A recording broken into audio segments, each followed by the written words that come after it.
Hello everyone, welcome back to my channel Nipa's creation. আশা করছি তোমরা সবাই খুব ভালো আছো আর আমিও খুব ভালো আছি। চলে এসেছি নতুন আরও একটি ভিডিও নিয়ে।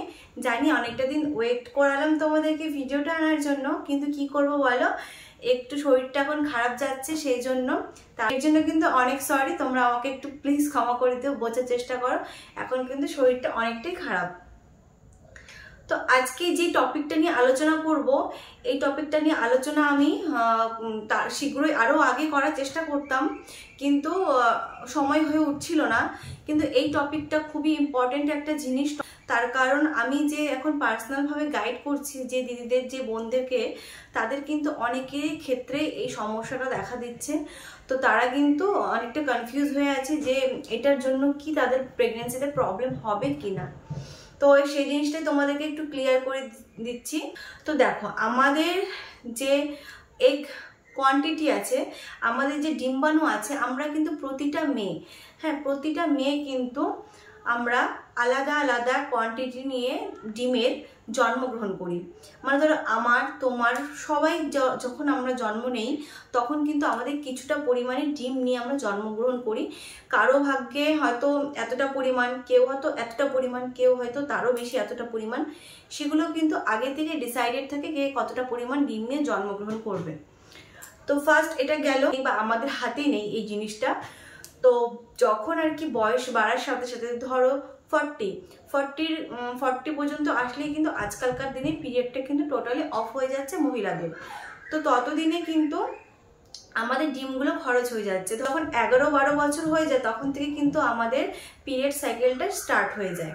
তো তখন থেকে 40 বছর মধ্যে কিন্তু একটা মেয়ের পিরিয়ড সাইকেল শেষও হয়ে যায়। তো মাঝামাঝি যে সাইকেলগুলো আমরা পাচ্ছি, সেই সাইকেলগুলোতে কিন্তু আমাদের ওই ডিমগুলো খরচা হয়ে যাচ্ছে। তোমাদেরকে যদি সাপোজ আমি একটা এক্সাম্পল হিসেবে দেখাই, তাহলে বলতে পারো যে ধরো আমাদের টোটাল 1000টা ডিম আছে, মানে আমার লাইফে 1000টা ডিম আছে। সেই 1000টা ডিম আমি প্রতিটা সাইকেলে অল্প অল্প অল্প করে খরচা করছি। সে লাস্টের দিকে কিন্তু যখন আমার এজ 40 চলে আসবে, তখন কিন্তু আমার ডিম আমার ঝুড়িতে ধরো একদমই ফাঁকা, একদমই কিছু থাকবে না। তখন কিন্তু কনসেপশনেও একদম চান্সেস 0 থাকবে। তো সেক্ষেত্রে কিন্তু ডক্টররা যে একটা টেস্ট করে, AMH test, anti stimulating hormone যেটা বলে, সেটা কিন্তু টেস্ট করে দেখে যে আমাদের এগ কতটুকু আছে, AMHটা কতটুকু।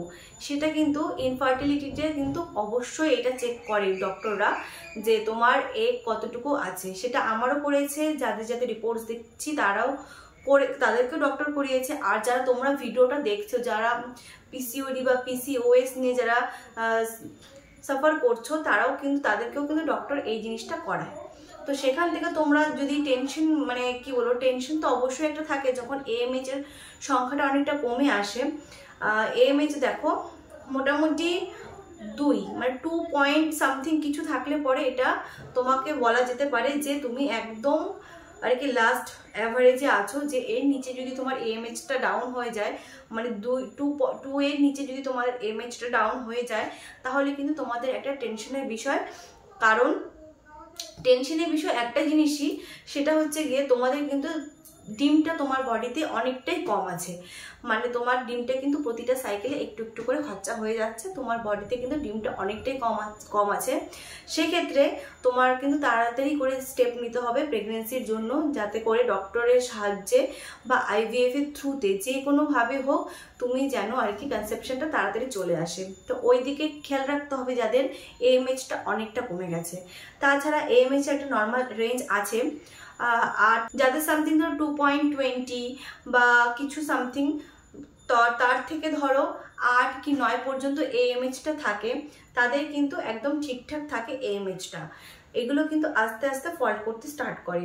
আর AMHটা কিন্তু ইনক্রিজ করার বা এটাকে বাড়ানোর কোনো আমাদের মেডিকেল সায়েন্সে এখনো কোনো কিছু বুদ্ধি নেই। আর এই কিন্তু ডিম, যতটুকু পরিমাণে ডিম আছে আমাদের, তার কিন্তু গুণগত মানটাকে কিন্তু ভালো করার অনেক পদ্ধতি আছে। অনেক ঘরোয়া উপকরণ আছে, অনেক মেডিসিন আছে। তুমি তোমার লাইফস্টাইলটা চেঞ্জ করে কিন্তু তুমি তোমার এগের কোয়ালিটিকে ভালো করতে পারো, কিন্তু এগ কোয়ান্টিটি ইনক্রিজ করতে পারো না, কারণ তোমার অতটুকু পরিমাণে ডিম আছে। হয়তো শুনতে একটু খারাপ লাগবে, তার কারণ আমি তাহলে ইনক্রিজ করতে পারবো না, সত্যি। কিন্তু এটা যদিও খারাপ লাগে, কিন্তু সত্যিটা তো সত্যি, এটাকে মেনে নিতে হবে। আর মেনে নিলে পরেই ভালো, কারণ যত তাড়াতাড়ি তোমরা বুঝতে পারবে তোমাদের এই এমএইচটা কত আছে, যদি কমে যেতে থাকে, কারো ধরো শুধু 46 আছে, 0.46 বা 0.50 বা 1, জাস্ট শুধু এক, এরকম যদি কোয়ান্টিটি টাইপের থাকে, তারা কিন্তু খুব লেট করবে না। তোমরা ডক্টরের কনসাল্টে যাও, ডক্টরকে বলো তোমরা যে তোমরা নেক্সট স্টেপ কি করতে পারো।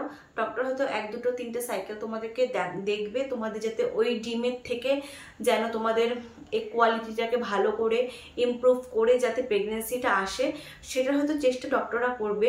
কিন্তু 3 মাস দেখার পরে তোমরা নিজেরাও ওয়েট করো না। তোমাদের যদি সেই রকম কন্ডিশন থাকে, তাহলে কিন্তু তোমরা বাচ্চা কিন্তু IVF এর থ্রুতে নিয়ে নিতে পারো। তার কারণ ডিমটা একবার খরচ হয়ে গেলে, তাহলে কিন্তু তুমি নিজের এগ দিয়ে কিন্তু তোমার বেবিটাকে আনতে পারবে না, তখন কিন্তু তোমাদের সেই ডোনারের প্রয়োজন পড়বে।